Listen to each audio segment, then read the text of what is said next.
சவுக்கு இணையதளம் உயர் நீதிமன்றத்தால் தடை செய்யப்பட்டது. ஒரு முறை இருமுறை இல்லை. அப்ப எவ்வளவு பெரிய பிளாக்மெயில் ஜேர்னலிஸ்ட் பாருங்க. திமுகவை எதிர்த்து அண்ணாமலை கூட இருந்தேன். அப்புறம் அண்ணாமலை விட்டு சீமான் கூட போனேன். சீமான் இருந்து மறுபடி வேலுமணி கூட போனேன். வேலுமணிட்டு இருந்து தேனியில் இவர் கைது செய்யப்பட்டோடனே கோயம்புத்தூர் கோர்ட்டில் 50 பேர் வேலுமணி தான் அனுப்புகிறார். சுப்ரீம் கோர்ட்டில் ஒரு சிட்டிங்கு மூத்த வழக்கறிஞர்கள் 10 லட்ச ரூபா வாங்குவாங்க. 7 சிட்டிங் எவ்வளவு? 70 லட்ச ரூபா வேலுமணி தான். உதயநிதியை எதிர்த்து அண்ணாதிமுக சார்பாக சேப்பாக்கத்தில் நான் ஜெயிக்க போகிறேன். நான் எம்எல்ஏ. எடப்பாடி மிரட்டி 10 கோடி கட்டி 8 கோடி வாங்கி. அப்போ நீ உண்மையான இந்த பத்திரிகை எதுக்கு பயன்படுத்தப்படுகிறது? எப்போ இந்த அரசு அதிகாரி ஊழல் பண்ண ஒரு ஆளை காமிங்க.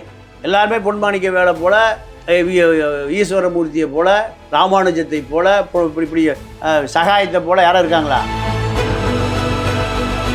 என்னுடைய பத்திரிகை தர்மம் என்பது ஆளுங்கட்சியை விமர்சிப்பது, ஆளுங்கட்சியின் ஊழலை வெளிக்கொண்டு வருவது. ஆனால் இந்த உயிர் யார் கொடுத்த உயிர்? அவர் அலுவலகத்தில் தான் ஒரு வழக்கறிஞர் பெண் அங்கே வேலை பார்த்துட்டு இருந்தாங்க. அந்த பெண்ணோடு இவர் ஓடி போயிட்டார். அந்த பெண்ணுக்கு ஒரு கணவன் இருக்கிறார், இவருக்கு ஒரு மனைவி இருக்கிறார்.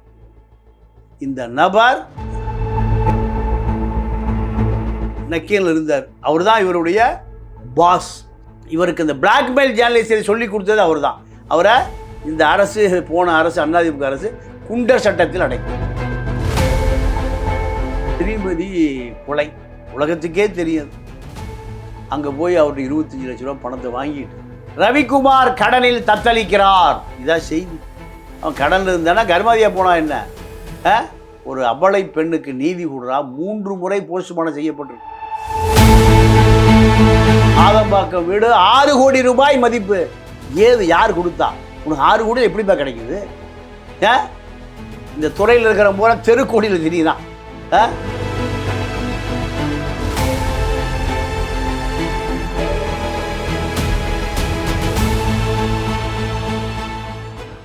நெல்லி வாய்ஸ் நேயர்களுக்கு வணக்கம். இன்னைக்கு நம்ம கூட தமிழா பாண்டியன் அவர்கள் இணைஞ்சிருக்காரு. அரசியல் குறித்து பல்வேறு விஷயங்கள் பேச போறோம். வாங்க பேசலாம். வணக்கம் சார். முதல்ல சவுக்கு சங்கர் இவருடைய கைது.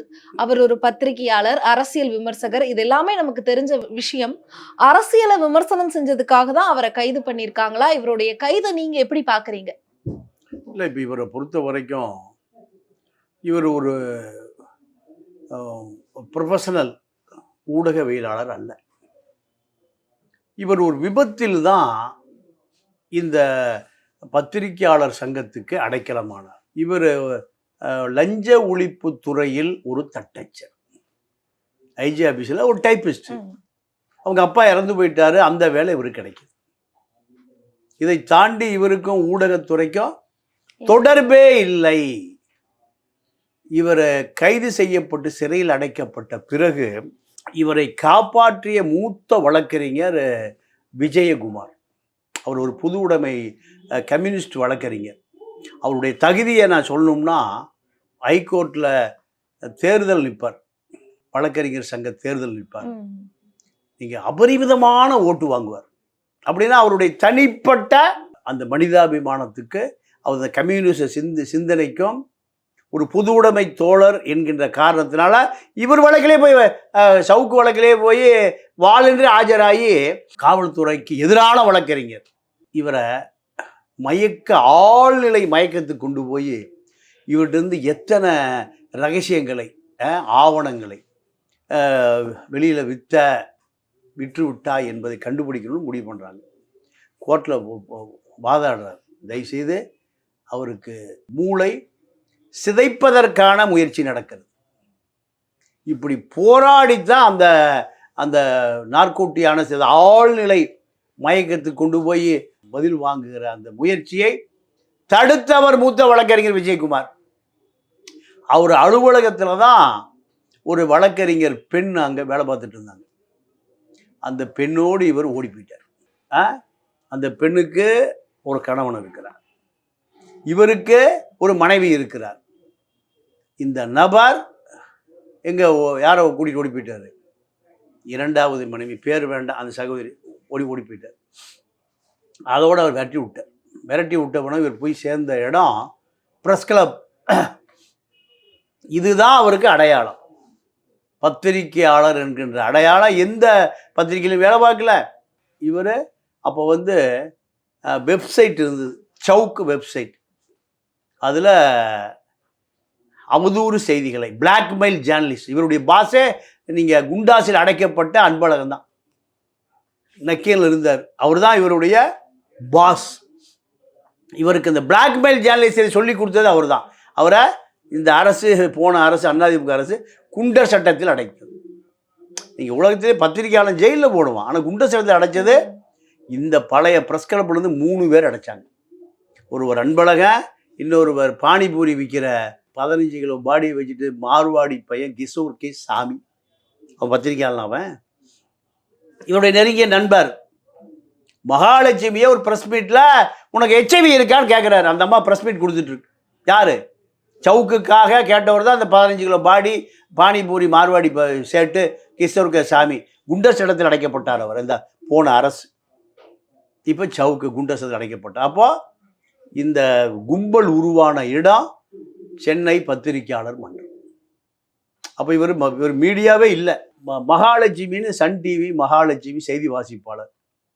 அந்த அம்மாவுக்கு ஒரு குடும்ப சண்டையில் இவர்கள் தலையிடுகிறார்கள். இவர்கள் தலையிட்டு கைது வரை போகுது. பால் கனகராஜ் போய் காப்பாற்றி கூட்டிகிட்டு வர்றார். பால் கனகராஜை இவர்கள் மிரட்டுகிறார்கள். அவர் இந்த வழக்கிலிருந்து வெளியேறிட்டார். வெளியேறிய பிறகு அந்த வழக்கு சேர்ந்த இடம் சங்கர சூப்பு சார். அவரை பற்றி சொல்லவே வேண்டியதில்லை. தன்னுடைய மகனையே பலி கொடுத்தவர் நியாயத்துக்காக. ஒரு காவல்துறை மீசை அதிகாரி. நீங்கள் பவாரியா வழக்கில் அவர் போலி என்கவுண்டர் இந்த வழக்குக்காக ஆஜராகிற பொழுது அவருடைய மகனையே பலியாக கொடுத்தவர். மக்கள் வழக்கறிஞரன் நீதிமன்றத்தில் இருக்கக்கூடிய அந்த வழக்கறிஞரை இந்த சவுக் என்ன போடுறாரு? மகனை இவரே பழைய தடயங்களை ஒழிக்கிறாருன்னு போடுறாரு. அவர் நேராக ஹைகோர்ட்டில் போய் கதறாரு, என்னை இப்படி ஒரு கும்பல் பிளாக்மெயில் பண்ணுறானுங்க, நீதியரசரே நீதி கொடுங்கன்னு காப்பாற்றுறாரு. சிடி செல்வம் என்ன பண்ணுறாரு? இந்த ட்ராய்க்கு நோட்டீஸ் போட்டு அதை பிளாக் பண்ணிடுறாரு. சவுக்கு இணையதளம் உயர் நீதிமன்றத்தால் தடை செய்யப்பட்டது. ஒரு முறை இருமுறை இல்லை. அப்போ எவ்வளோ பெரிய பிளாக்மெயில் ஜேர்னலிஸ்ட்னு பாருங்க. இவர் ஹைகோர்ட் ஜட்ஜி அடிக்கிறார். இவர் திமுகவுடைய ஆளு, திமுக சொம்பு அடிக்கிறார். அதிர்ச்சி ஆகிறாரு நீதிபதி. அடப்பா, என்னையே இப்படி போட்டு வெளுக்கிறீங்களே, என்னையவே இவ்வளோ விமர்சனம் பண்ணுறீங்களே, அப்போ சங்கர சூப்பை என்ன பண்ணியிருப்பீங்க, மகாலட்சுமி என்ன பண்ணியிருப்பீங்க? இப்படியாக அந்த கதை தொடர்கிறது. இப்படி தான். இப்போ நான் அப்போ ஈழத்துக்கு போயிட்டு வந்தேன். 2000 போயிட்டு வந்த பிறகு ஈழத்துக்கு போகிறக்கு உனக்கு ஏது பணம்? நீ எதை முட்டுக்காட்டில் உட்காந்து வீடியோ போடுற? அவன் என்னையே பேட்டி எடுத்தான். அப்போது இதெல்லாம் எதுக்குன்னு கேட்டிங்கன்னா, அவருடைய தொழில் என்ன தொழில்? இந்த பிளாக்மெயில் ஜேர்னலிஸ்ட். இது இப்படியே தொடருதுமா. ஸ்ரீமதி கொலை உலகத்துக்கே தெரியாது. அங்கே போய் அவர்கிட்ட 25 லட்ச ரூபா பணத்தை வாங்கிட்டு ரவிக்குமார் கடனில் தத்தளிக்கிறார். இதான் செய்தி. அவன் கடன் இருந்தானா கர்மாதியாக போனா என்ன? ஒரு அபலை பெண்ணுக்கு நீதி கொடுறா. 3 முறை போஸ்ட்மார்ட்டம் செய்யப்பட்டிருக்கு. 3 முறை லஞ்சம் கொடுத்து மருத்துவர்களை வசப்படுத்தி சாட்சிகளை அளித்தவன் அந்த ரவிக்குமார். அந்த பெண்ணை காலையில் காய்கறி வாங்குற அந்த ஆம்னி வேனில் கொண்டு போய் பாடியை போடும்போதே அந்த மாச்சோரியில் இருக்கிற நர்ஸு அவள் செவிலித்தாய் அழுகிறான். இப்படி சிதைச்சி சின்னாபனமாக்கி கொண்டு போடுறீங்களாடா. அதான் எவ்வளோ பெரிய உண்மையை. அந்த வழக்கு அப்படியே நீளுது. இவரும் இந்த பெலிக்ஸும் சேர்ந்து அவங்களோட காசை வாங்கிட்டு தொடர்ந்து அடிக்கிறானுங்க. தற்கொலை தற்கொலை தற்கொலைன்னு. அப்போ மூத்த வழக்கறிஞர் சங்கர சுப்பும் மனித உரிமைக்காக போராடுகிற 2 பேர், சங்கர சுப்பும் பாப்பா போனதும் இன்றைக்கி வழக்கறிஞர். இவர் நம்ம நக்கீரன் கோபாலன்னு அது உண்மை கொண்டு வரார் நிறைய. இப்போ இவனுடைய அடையாளம் தெரியுதா? இதே நபர் என்ன பண்ணுறாருன்னு கேட்டிங்கன்னா, அண்ணாமலைக்கு ஆதரவாளராக மாறுறார். மதன் ரவிச்சந்திரன் அந்த ஸ்டிங் ஆப்ரேஷன்லாம் பார்த்துருப்பீங்க அந்த காலத்தில். வெண்பான ஒரு பொண்ணு, 3 பேராக திமுகவை எதுக்கணும். அண்ணாமலை பணம் தருவார். அண்ணாமலை திமுக ஃபைல்ஸ் 1 ஃபைல்ஸ் 2 காளிப்பட்டியெல்லாம் கவர்னர் மாளிகைக்கு போச்சல்ல, நீ உண்மையான டாக்குமெண்ட் வந்து எங்கே போயிருக்கணும்? கோர்ட்டில் போய் கொடுத்துருக்க நடவடிக்கை எடுக்க சொல்லணும். ஊழலை நேரு ஊழல் ரைட்டு, நேரை பற்றி ஏதாவது செய்தி அடிச்சிருக்கியா? அவர்கிட்ட கட்டிங். சக்கரபாணி ஊழல் அவரை பற்றி செய்தி அடிச்சிருக்கியா? கொடநாடை பற்றி செய்தி அடிச்சிருக்கியா? எடப்பாடி மிரட்டி 10 கோடி பேரம் பேசி 8 கோடி. அப்போது எங்கு திரும்பினாலும் சரிப்பா, நீ சாதாரண லஞ்ச ஒழிப்புத்துறையில் ஒரு தட்டைச்சர், இவ்வளவு கோடி சொத்து எப்படிப்பா வந்தது? நீங்கள் செய்தி என்னையெல்லாம் பலமுறை அந்த மாலதி பத்திரிகையாளர் என்னையெல்லாம் அந்த அம்மா கேள்வி கேட்டு, இப்போ சவுக்குடைய 3வது மனைவி பெத்த பிள்ளையை விற்றுவிட்டு, அது ஒரு பத்திரிகையாளருடைய மனைவி, பெற்ற பிள்ளையை விற்ற அன்னை, அந்த குடும்பத்தை கிளச்சி, பொண்டாட்டி ஒரு பக்கம், புள்ள ஒரு பக்கம், புருஷன் ஒரு பக்கம், நீ கூட்டி வந்து இப்போ ஆதம்பாக்கம் வீடு 6 கோடி ரூபாய் மதிப்பு. ஏது யார் கொடுத்தா உனக்கு 6 கோடி எப்படிப்பா கிடைக்குது? இந்த துறையில் இருக்கிற பூரா தெருக்கோடியில் தெரியுதான். 6 கோடி உனக்கு எப்படி கிடைக்குது? டி நகர் சைதாப்பேட்டை போகிற 3வது வீதியில் ஒரு 7-8 கோடி ரூபாய்க்கு சொத்து மாலதி பேர். எப்படி வந்தது? தேனியில் தேயிலை தோட்டம், சாரி ஏலக்காய் தோட்டம் இருக்கு, ஆதாரத்தோட ஒருத்தர் டாக்குமெண்ட் தரக்குது. அப்படி இதெல்லாம் எப்படி? பிளாக்மெயில் ஜேர்னலிசம், மிரட்டி உருட்டி. சரி, திமுகவை எதிர்த்து அண்ணாமலை கூட இருந்தேன். அப்புறம் அண்ணாமலை விட்டு சீமான் கூட போனேன். சீமான் இருந்து மறுபடி வேலுமணி கூட போனேன். வேலுமணிட்டு இருந்து இப்போ விஜய் கூட போய், இதுதான் உன்னுடைய தொழில்னா இதுக்கு பேர் பத்திரிகை தர்மமா? எத்தனை பேர் கார்கின்னு ஒரு பத்திரிகையாளர் இருந்தார், சொல்லியே ஆகணும். எம்ஜிஆர் காலத்தில் எம்ஜிஆரை நீங்கள் அவர் ஒரு கம்யூனிஸ்ட் பத்திரிகையில் எழுதினார். தொடர்ச்சியாக எம்ஜிஆரை எதிர்த்து எழுதுவார். எம்ஜிஆர் ஒன்றுமே பண்ண முடியல. ஒரு நாள் எம்ஜிஆர் முதலமைச்சராக இருந்து வரும்போது சைக்கிளில் தான் அந்த சுற்றுவார் அந்த கார்கி. பத்திரிக்கையாளர் எப்படி இருந்திருக்கான்னு பாரு. சைதாப்பேட்டை பிரிட்ஜுக்கிட்ட குடிச்சிட்டு கீழே விழுந்து கிடந்திருக்கார்.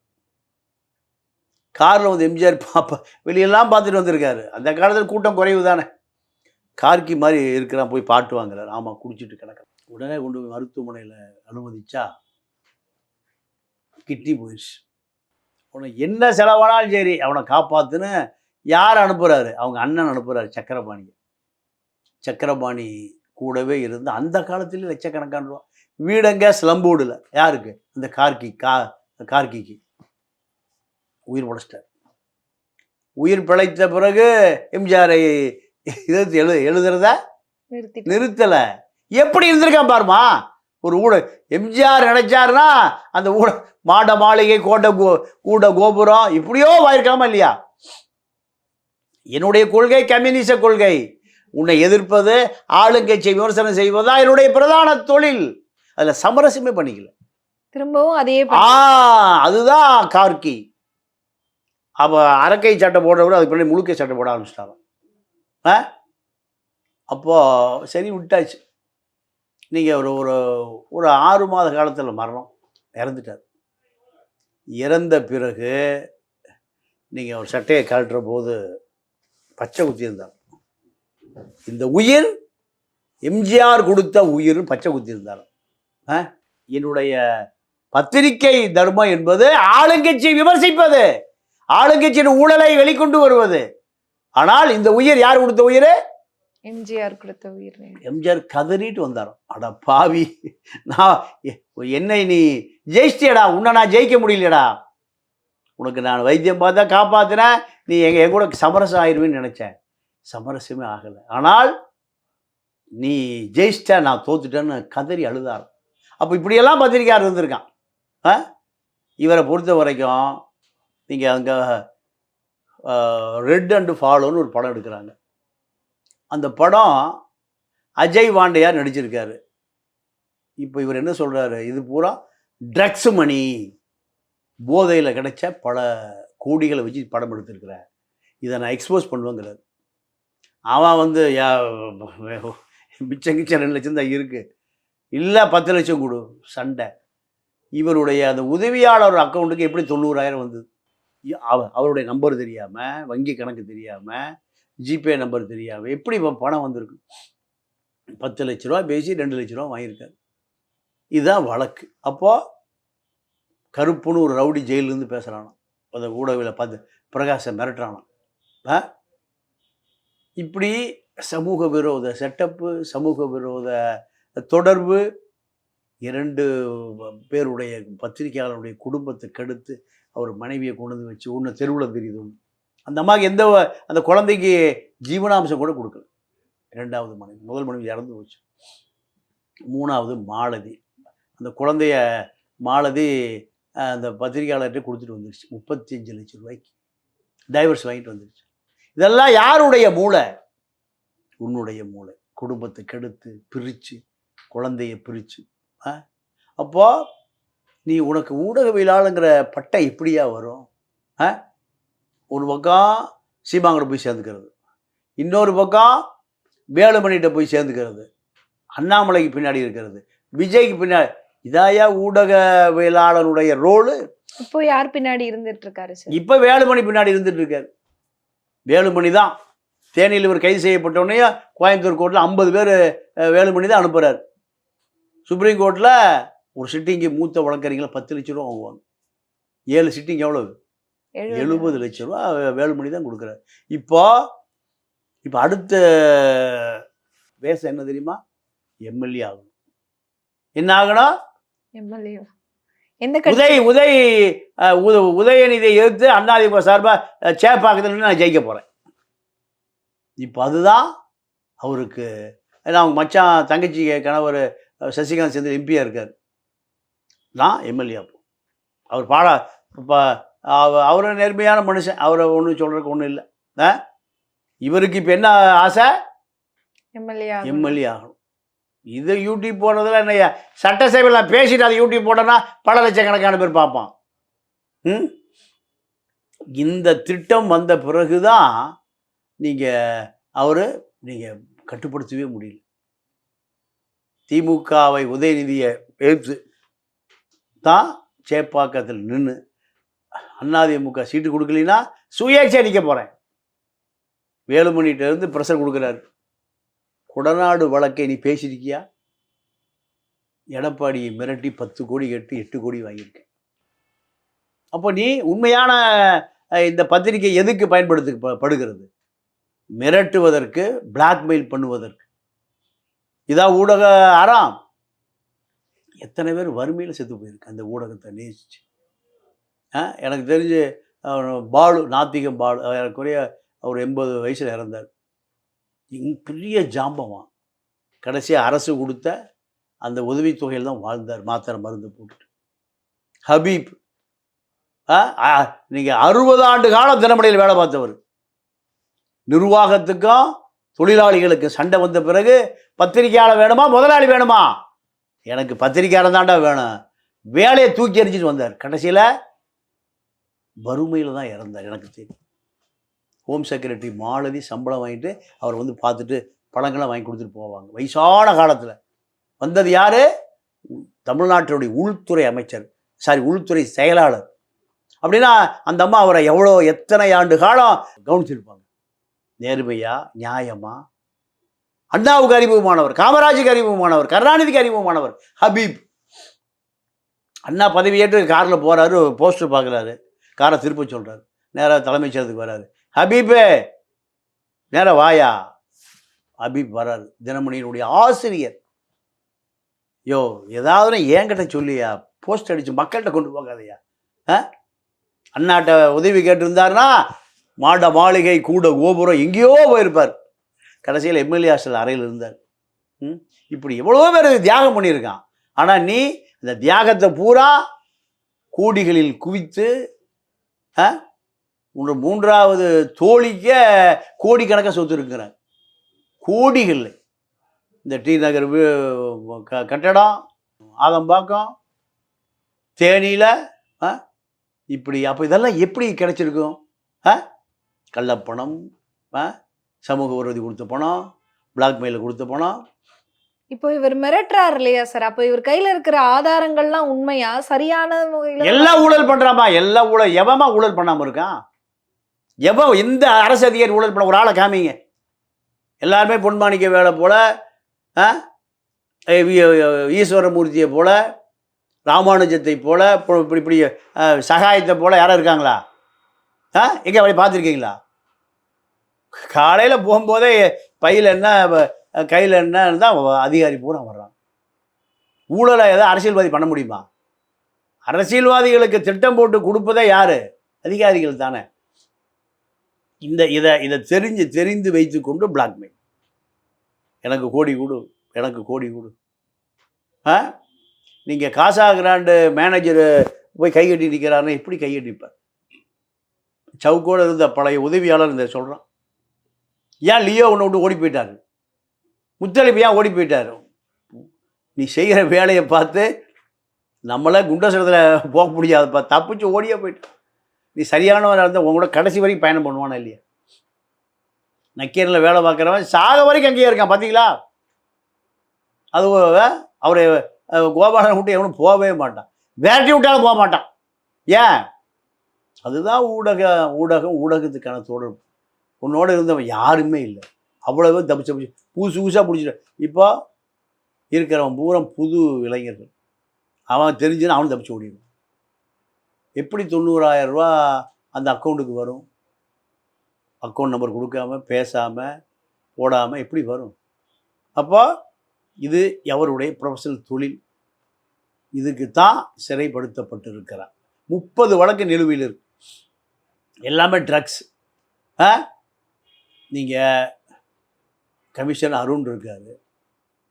இப்போ நீங்களும் சகோதரி, எனக்கு சகோதரி, தாய், மனைவி, அக்கா எல்லாம் பெண்கள் தான்.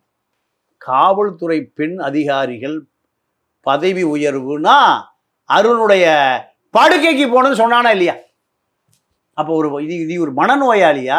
உனக்கு அக்கா இல்லை, தங்கச்சி இல்லை, சகோதரியெல்லாம் இல்லையா உனக்கு? அப்போது ஒரு பெண் காவலர்களை பதவி உயர்வுனா அருணுடைய படுக்கை அறைக்கு போகணுன்னா எவ்வளோ ஒரு மலிவான மனிதன் நீ. அந்த பெண்ணுக்கு குடும்பம், குட்டி, குழந்தை, அப்பா, அண்ணன், தம்பிலாம் என்ன நினைப்பான்? ஓ, ப்ரொமோஷனா ஏதோ சவுக்கு சொல்கிறானே, அது என் நினைவு வருமா வராதா?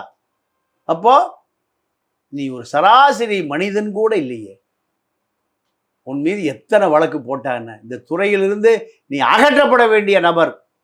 நீங்கள் இப்போ நக்கீரன் பிரகாஷ் போய் ஸ்ரீமதி வழக்க போய் விசாரிக்கிறார், தொடர்ந்து அடிக்கிறாரு. யோ ரவிக்குமார் உனக்கு தட்டி வையா, 10 பேர் காரில் வந்து தூக்குறான், கடத்துறான். அவனுக்கு எப்படி இந்த தைரியம் வந்தது? எங்கேருந்து வந்தது? நீ சொல்லாமல் எப்படி வரும்? கூட்டிகிட்டு போய் கையை காலை உடைச்சி போடியா? அந்த ஆள் எத்தனை ஆண்டு காலம் அந்த பத்திரிகையில் சங்கராச்சாரியார அரசியல், ஜெயலலிதா அரசியல், எத்தனை ஆண்டு காலம் அரசியல் ரிப்போர்ட்டர். குட்கா வழக்கிலாம் இன்ச்சு பை இன்ச்சு. ஜெயலலிதா இன்னும் கேட்டால் கொடுத்துருக்காதா? சங்கராச்சாரியர் கேட்டால் கொடுத்துருக்க மாட்டாரா? அப்போது இந்த துறையில் இருக்கிற உண்மையானவர்களை உனக்கு பிடிக்கவே பிடிக்காது. ஏன்? உன்ன மாதிரி இல்லை. இப்படி பல புகார்கள் சவுக்கு மீது. கடைசியாக உதயநிதியை எதிர்த்து சேப்பாக்கத்து சட்டமன்ற உறுப்பினர் ஆவதான் அவருடைய ஆசை. இதுக்கே இவ்வளவு பிளாக்மெயிலு. எம்எல்ஏ ஆயிட்டா சேப்பாக்கம் இல்லை, எல்லா பாக்கமும் தொலைந்தது. இப்போ இந்த கைதுக்கு பிறகு அவரை வெளிவர்றதுக்கு தேர்தல் முடிஞ்சுதான் இனிமே வெளியே வருவாரு, தேர்தல் வரைக்கும் அவர் எந்த பேச்சும் பேசக்கூடாதுன்னு தான் இப்ப கைது பண்ணியிருக்காங்க அப்படின்னு சொல்றாங்க. இப்போ கைது ஆயிட்டாரு, இதுக்கப்புறம் அவர் வெளியே வர்றதுக்கான நடவடிக்கை எடுப்பாரா, இல்ல தேர்தல் முடிஞ்சுதான் வெளியே வருவாரா? இல்லைம்மா, அதெல்லாம் நீதிமன்றம் முடிவு பண்ண வேண்டியது, ஜோசியம்லாம் சொல்ல முடியாது. ஏன்னா இப்போ நிறைய வழக்கு நிலுவையில் இருக்குது. அதனால் நீதிமன்றங்கள் முடிவு செய்ய வேண்டியதை நம்ம முடிவு செய்ய முடியும். அதனால் சட்டம் தன்னுடைய கடமையை செய்யும்.